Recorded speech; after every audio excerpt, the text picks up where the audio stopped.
Cecile Richards is entering her final weeks at the helm of Planned Parenthood. The organization provides health care programs like birth control, cancer screening, pregnancy care, and abortion services to more than 2 million people at more than 600 centers nationwide. For 12 years, Richards fought for women's health care and organized campaigns to protect Planned Parenthood's federal and state funding. She will step down as president next month. She shares her own story for the first time in her new book. It's called Make Trouble, Standing Up and Speaking Out and Finding the Courage to Lead. You could say leave this week, though. It's published by Touchstone. That's an imprint of Simon & Schuster, a division of CBS. Cecile Richards, good morning to you. Good to see you, Gayle. Good morning. It's been 12 years. How would you describe it as you're settling into your last week? And why now did you think it's time to go? Well, it's an incredible organization. Of course, we just celebrated our 100th anniversary, and it's been an enormous honor. We provide health care to 1 in 5 women in this country. And so it's hard to leave, but I'm ready to step aside and have someone else take on the responsibilities at a time where I think we're incredibly strong in this country. And I think it's important, as you point out, you provide health care, but for so many people, Cecile, they hear Planned Parenthood, and it's like this. It's very polarizing and very divisive for a lot of people because they only concentrate on the word abortion. What do you say about that? Well, I mean, again, I think we do more to prevent unintended pregnancy than any organization in this country, and we always have. It was interesting, Gayle, I just saw a Fox News poll out last week they did with the Wall Street Journal that Planned Parenthood was the most popular organization in the country of the groups that they polled. So for most women in this country and a lot of men, Planned Parenthood actually isn't a problem. It's more of a solution. Now, you said it's not a political issue. You said it's a health care issue. That's correct. I mean, folks don't come to us to make a political statement. They come because they want access to affordable health care, and we're proud to provide it all across America in more than 600 health centers. And federal funding is so important for the organization. The president, in his most recent budget, said never again. He was reluctant to sign that. One of the reasons, obviously, was for funding for organizations like Planned Parenthood. That was included in this recent budget, but there are concerns that that won't be included in the budgets to come.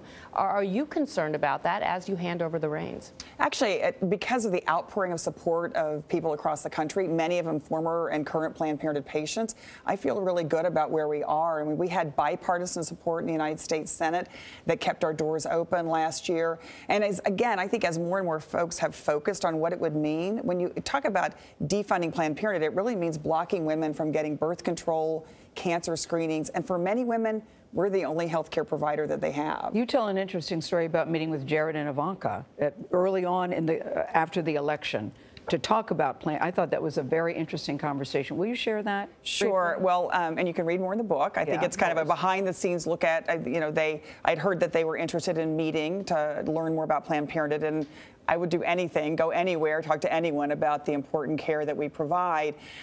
So I took my husband, actually, because I wanted somebody else with me, and we sat and talked to them, but it really seemed pretty clear that they just wanted to make a political deal.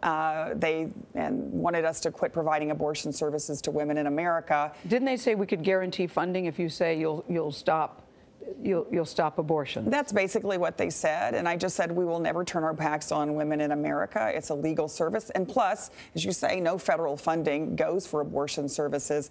So, though I was very disappointed in the outcome of the meeting, I have been incredibly encouraged, again, at the outpouring of people who support Planned Parenthood, and that's really why our doors have stayed open this last year. What do you make of the polarization around abortion rights in politics today? I mean, and Democrats, there used to be pro-life Democrats. In the Democratic Party right now, you cannot be against abortion rights and survive as a Democrat. That's happened over time. Why do you think that is? I actually don't think that's right. I think that there's a difference that people in America see, which is that they have their own feelings, personal feelings about abortion, and it is a very personal topic, and I certainly respect that.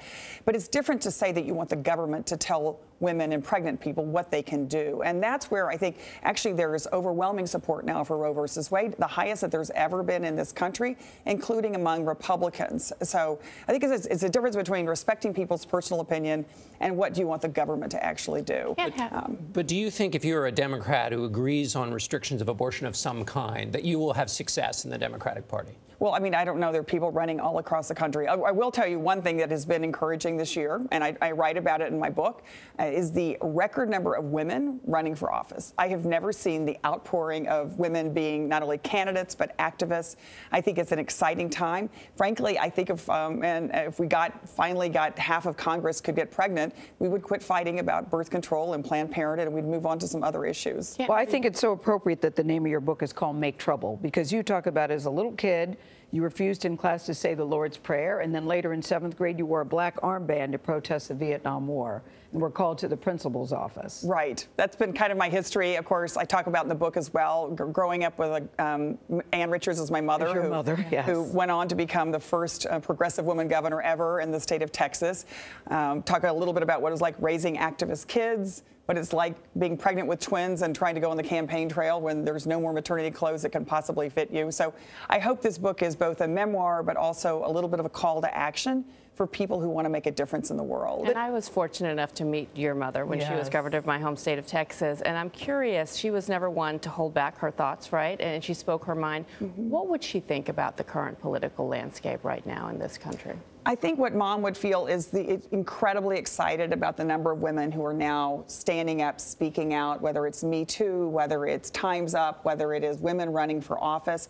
And I know we've seen that. And one of the things I'll write about in my book is the amazing women, including many young women I've met along the trail this year. And she'd really be proud of her kids, her grandkids. My daughter, Lily Adams, who now works for Kamala Harris, a fantastic United States Senator. The world is changing. I think women are shifting the ground everywhere, and Mom would love that. Women running for office, does that mean Cecile Richards running for office?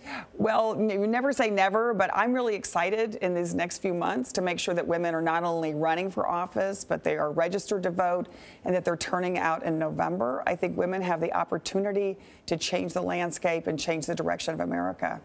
All right, make trouble. Yeah. And you said, make trouble never ends. Troublemaking never ends, you say. That's right. It'll be interesting to see your next chapter, Cecile Richards. Thank you. Thank you, Gayle. Thanks so much. Yeah, good to see you. Thank you. Cecile Richards. Make Trouble is on sale tomorrow.